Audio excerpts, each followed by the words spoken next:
Disclaimer: the following program features language not suitable for all audiences, and the expressed opinions found within this program are a reflection of those who feature on the PopCulture Effect podcast. Welcome to the PopCulture Effect. I'm Rockin Rob, and on this show I bring my closest friends together to talk about all of the news happening in our pop culture world around us. Welcome to the PopCulture Effect. I am Menace, and I'm joined here today by Gemini. Hello. And Subset. Heyo. And we got a small group today. Shouldn't be too long of an episode for you, but I will be starting off today with a little bit more of Destiny news coming off of the last episode. We had in the past 2 weeks, because we had Easter, we had both of the Destiny 2 live streams for the new Into the Light DLC coming out. With more of these, I've been becoming more and more excited. I don't know how you feel, Subset. I know you follow this with me. It's mid. It's gonna be like that. It's gonna be like that. I don't know. I've been excited. A lot of people are complaining. I think they're just trying to find something to complain about. All the weapons coming back are old weapons taken out of the rotation, and that's kind of what I wanted to start on, because that's what the second live stream focused on, was all the weapons coming in. But yeah, I wanted to touch on that because that's what the last live stream talked about. So some of the weapons we got coming back, at least that I'm interested for, is the Recluse, which is one of the Void SMGs that was taken out of Crucible because it was too powerful and it was sunset. Another cool thing that I think they're doing is raid weapons, which is some of the endgame activities that you can do in Destiny 2 is raids, which are 6-man activities, but I know some people don't have a lot of people to play with, or some people don't even like using the looking for group that is inside of Destiny. So this will actually give people a chance to test the raid weapons, or if they're new players coming in, this will give them a chance to get a little bit of that endgame loot to try to feel how powerful it is, and be like, maybe I want the craftable role of this version, because from the versions from the raids are actually craftable, where you can enhance and upgrade the perks. But one thing they did talk about, kind of going along with that, is that all the weapons in the Into the Light DLC and some of the weapons that they've been releasing beforehand will retroactively be able to have their perks enhanced. You will be able to personally choose which weapon you want to target farm for, and it'll give you a higher drop rate in the new Onslaught mode that we talked about last episode, which is a wave horde mode. If you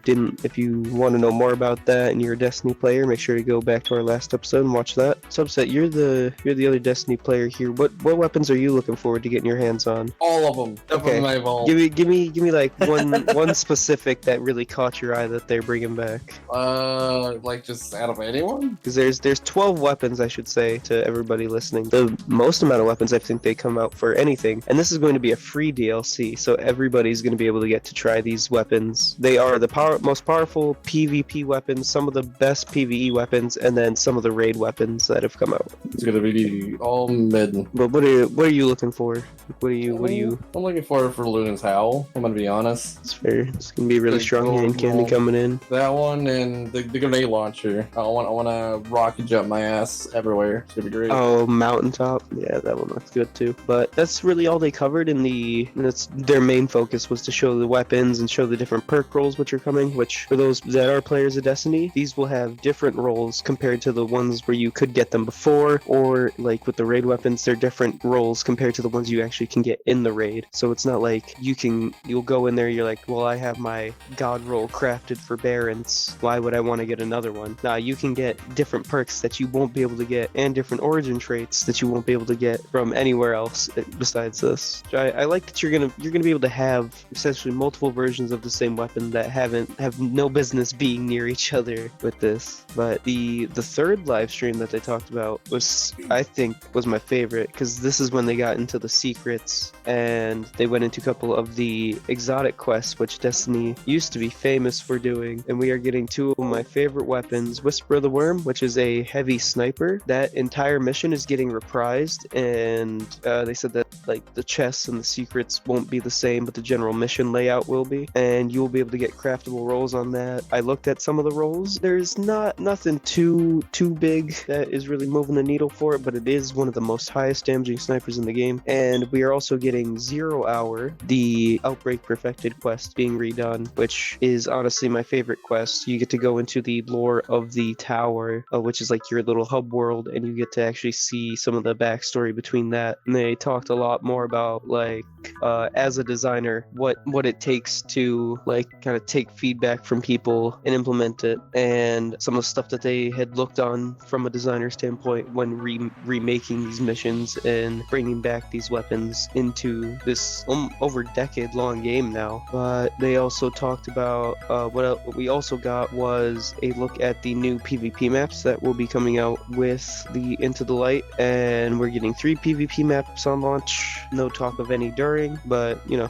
and I gotta say the maps look sweet. We got one on the frozen tundra of Neptune. What was it? Europa. We got another on Neptune in Neomuna, which is a city that we uncovered in the latest DLC for Destiny 2. We have another one on a pyramid ship that in this latest DLC, the Traveler actually terraformed. So we're gonna get to see that meeting of light and darkness in a PvP space. And just from what they showed us, a little bit of going around the maps, these look sweet. They look honestly a very fresh take on the type of maps. But Subset, you actually play more PvP than I do. Did you get to see these maps yet? Did you look at them at all? No, not currently. I want to be surprised when I really go into it. That's fair. But It's not like we get often PvP maps. They seem to have a lot more verticality to them than other Destiny maps, and I think that's something that we've been missing. All I ask is, let us vote which map we want. Map voting would be sweet, but I feel like that's hard to implement, especially with how Destiny 2 does their matchmaking. Which I guess, but still, some shit. It'd be a nice time to actually pick a map we want different than the same maps back to back. But speaking of picking, the last thing I wanted to touch on that's going to be coming in the Into the Light update is we will be able to finally, after 10 years, recustomize our characters from Destiny 1. And along with that, we got a name change at the beginning of the year, or not beginning of the year, 2-3 years ago. We got a Bungie name change, and we are getting another one. So if you didn't use your first one, we'll have 2 now. And if you change your name to something that you regret, like, you know, trying to think of Rohan's best friend, I want to change it. And they ended off the final live stream by stating next week they will be showing the first gameplay of the Final Shape, last big expansion that we will see for the foreseeable future of Destiny. And they delayed it, so I guess we'll get to see what they've been working on and how far it's come. I'm excited for that. But going from an old game franchise to old video franchise based off of a game, Subset, what do you we got new Red vs. Blue coming for us? My bad. You're good. Just was now ready for that. Bring yourself. I actually heard that one. That was great. Wow. Wait, you heard that one? I heard that one. That is surprising you did hear that one. Wait, are you... I'm on the Xbox. Oh, wait. How? Could it be because I'm connected through the laptop, maybe? Yes. Wait. Yes. Do you have wait. It's open, but I'm still connected through the Xbox for the actual voice chat. Do you have Discord open? Yeah. On the laptop? Yeah. Maybe that's why. Could be. Okay, but anyway, going from an old game franchise to a old video franchise based off of a game, Subset, we got some new Red vs. Blue coming out. Yes, we do. And as its preference, this is the last season for Red vs. Blue. They are finally gonna end the saga, which is bittersweet, seeing that this is the show that started it all, and this is the show that's gonna end it all. How old is this show anyway? Like, it was the first Rooster Teeth show. It is. Well, I could garner that from what Subset had said, but it's been literally over a decade with this show. I guess I could just do a quick, like, how... I don't know the right number because I'm dumb. Not Raymond. April 1st, 2003. They've been out for 11 years. Oh my. No. 2000? No. 2003, right? Or 2013? 2003. That's... was the original airing of Red vs. Blue, the first episode. This is a 20-year-old show. Like, literally, this whole company is 21 years old, and this show has been part of it for a good chunk of that, like, forever. And this season is bringing it all together. Not only is it gonna end the saga, but it also brought in 2 old fellows who used to had the entire story and shit on right in front of them. They're back to do this last season, by the way. Isn't that Bernie and Gus? Or am I thinking of something else? Bernie, I think you are thinking of something else. I'm probably thinking of something else. I don't even know anything about Red vs. Blue. I don't know why I'm talking. Wow. How could you? I never got around to watching it during my Rooster Teeth phase. Well, you were correct on one. Matt and Bernie. Yeah, Matt and Bernie. Okay, Matt. So I figured it was one of them, but I couldn't remember if it was Gus or someone else. But yeah, they are both back to send this off. It's sad. But other than the internal bullshit, this is gonna be sweet because not only are they bringing everybody back together, they're also bringing back the meta. An old antagonist from like one of the most popular seasons for Red vs. Blue. And by the looks of it, it looks like they're going back to some old roots in the way they were doing their animation style. So it may feel a little dated, in my opinion, but I think it's the perfect route for them to really bring it all back to a good sense of nostalgia and when things are simpler. It's just a shrimpler time, you know? It's a shrimpler time, which the shrimple times. I'm a little behind, I will admit, in terms of show, because the current season before this one did a lot. So there's some things I'm not too well known, but the looks of it though, the gang, you know, the Reds and the Blues and everybody else they made friends with are finally gonna get their terms of retirement over the horizon after one more crazy adventure. It's insane to see this show finally coming to an end. I'll be in a sad way, but also I'm glad that we're actually seeing the end for this series. Going back from good old YouTube back in the day to now to a DVD release, which it's not gonna air anywhere by the looks of it. It is gonna go be a DVD release. Straight to DVD, but sometimes there's nothing wrong with that. Yeah, honestly, I'm okay with that, especially now because we need more hardcore hard disk media shit like that. We really do. Like a lot of I'll just mention it brief because I know it can be turned into a big fat juicy can of worms, but you know, tiny rant of it does suck how a lot of like digital streaming is kind of ruining the whole hard copy market and then making things a little less accessible and more difficult for consumers. Welcome. Thank you to my TED Talk. So I'm really happy. If I have the money, I'm buying this so I can remember this entirety, which I probably need to find the rest, even if the rest aren't available. But there's not a lot going on until like it drops, and it eventually does drop. And if I have time to get my hands on it, I'll do my own little update on that. I actually finish the damn thing and cry my heart out for the next 2 weeks, knowing like a childhood of mine that I grew up with is finally done. That's it. We're not gonna get any more. This is it. But the best thing I love about this franchise, fandoms exist. That is true. But as with the cycle of everything, from actual living beings to just the life cycle of a fandom, everything lives, everything dies. No, everything's alive in some sense. It's never truly dead. I refuse. I'm not meaning to say that I mean the life cycle of like it had to come to an end eventually. No, it's only going to be in temporary hiatus in the future. The moment they find this, they think this is like us in the past. This is what we used to do. Yeah, we used to walk around in Space Marine suits all day. Yeah, 100%. That's what Halo's about, right? yeah, 100%. Which is insane that this series had the impact that it did, even on the Halo franchise. I'm gonna be dead honest with you. The whole time I was talking about the life cycle of a franchise, I wasn't even thinking of Red vs. Blue. I was thinking of fucking Halo. Oh my god. Because that's what's made it. Hey. If it wasn't, I will admit, if it wasn't for Red vs. Blue, in some sense, I know Halo 1 was a big and Halo 2 was like on the radar, but Red vs. Blue literally helped the market for Halo. Like a symbiotic relationship in a sense. I'm gonna take it you haven't seen any bit of it, have you, Gemini? I may have seen a clip or two floating around in the meme pools. yes, the memes. But I've never actually sat down and watched an entire full clip or like a real clip or an actual episode of Red vs. Blue. No, I have not. For a brief time, I considered watching it just to who was I think Joel, I don't remember his last name, like Haywood. I think he was one of my favorites of that, and I was willing to watch it because he was in it, but then I just never got around to it. Watch it right now. But watch it. I It may feel a little dated with the other episodes, but watch it right now. it's Just on leave the from list. this recording and go do it. Go do it right now. Literally the one recording this.